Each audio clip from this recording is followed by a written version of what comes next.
छी अपने के मिथिला संस्कार पर स्वागत करे छी। तुषारिक मंत्र दे छी। तीन तरफ तुषारी पूजाया, पूरब, उत्तर आ दक्षिण।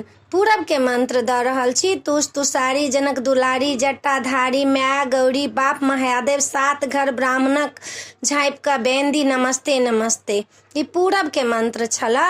आब उत्तर के मंत्र सुनू।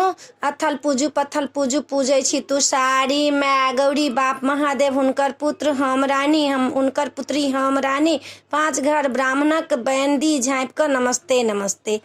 ई छला उत्तर के। आब दक्षिण के दै छी। आठ पूजू घाट पूजू, पूजू रे तुषारी, माय गौरी, बाप महादेव, तेकर पुत्री हम रानी, पांच घर ब्राह्मण के बेंदी झाँपि कऽ नमस्ते नमस्ते। तुषारी के मंत्र छला। अपने सबके नीक लागत तऽ मिथिला संस्कार चैनल के सब्सक्राइब करो नहीं बिसरबै, जरूर सब्सक्राइब करबै। जय मिथिला, जय माता जी।